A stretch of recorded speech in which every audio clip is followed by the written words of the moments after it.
First time I saw this place, I had no idea what to expect.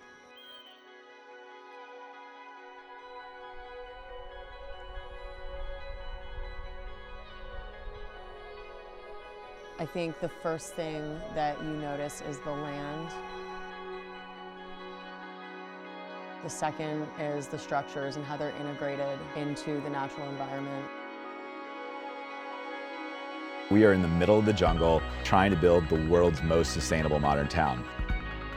We're trying to build a town that by building it actually increases biodiversity, sequesters carbon, and improves the world's ecological systems that are impacted by our supply chains and our waste streams.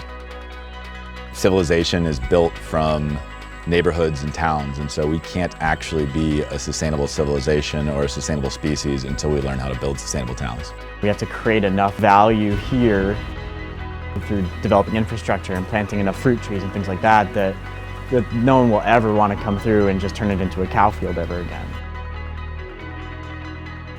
And after the land and the structures built into the natural environment, it's the people.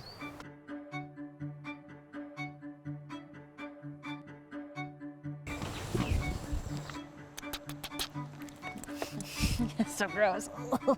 Oh, I mean, my life is a quirky story here. My Noam Chomsky story.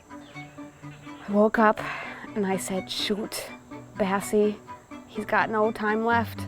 Neither do you. It's today.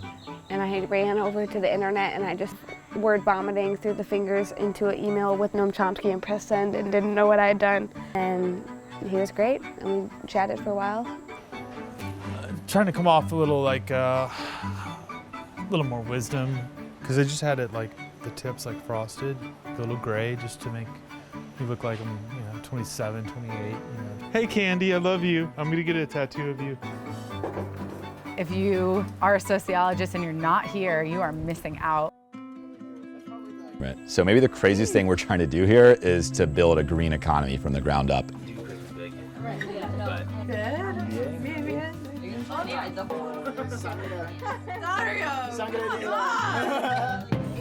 We've got a coffee shop owner who's roasting his own coffee beans over biochar barrels, which we're using to remediate the soil.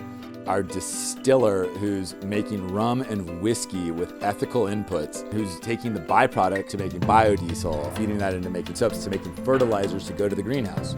Zoe, our greenhouse manager, who's now scaling up our vegetable production to feed ourselves and enter markets around here. Cocktail.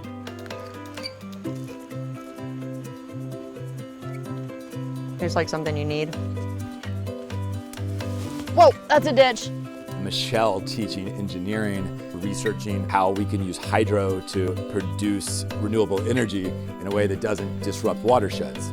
It's just such a experimental space. Holy shit, we get to try some really amazing projects here. Maybe I wouldn't be able to build bioswales and put in fruit trees and drain a wetland. Deep well Malabar, and then another set of people can get going on the diagrams. This is the 5-party radish mix, baby. We're in the middle of nowhere.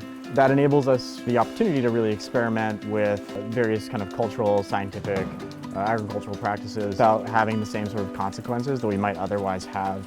A lot of people come down here expecting a very romanticized version. It's pretty easy to kind of get wrapped up in sort of the hype of what that means. Once you've cut through that, at the end of the day, you're in the rain and you're dealing with all these environmental challenges. We're trying to figure out how to establish a presence here in a positive way, but ultimately the jungle just kind of wants to take over again. The ditch you just dug for 3 weeks could get washed out by one rainstorm, or the banana plants that you planted could get knocked over by the wind in 2 minutes. People in the tropics are all subjected to some pretty harsh diseases. We're stuck with a lot of different environmental problems that aren't going away. The hardest thing for me is letting people down. When you say you're going to do something, you've got to try and do it. It's my last day here because I am completely out of money.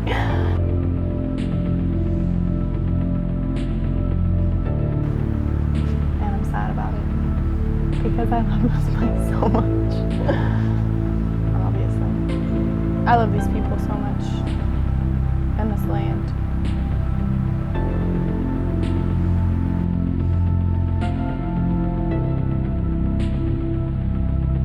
Every day since I got down here, it's been fighting for survival.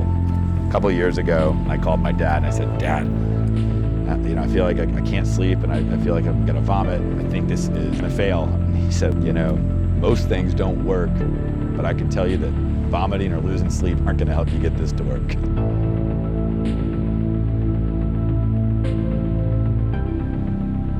All of us are trying to do the impossible. We're trying to build a town that actually improves the world's ecosystems and makes people's lives better all the way through the socioeconomic spectrum.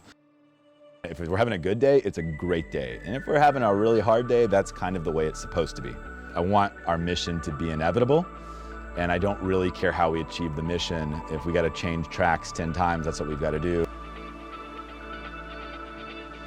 The only way you fail is when you quit, and there's no one who can make us quit besides ourselves here. So I'm planning to have this be successful if I gotta die trying.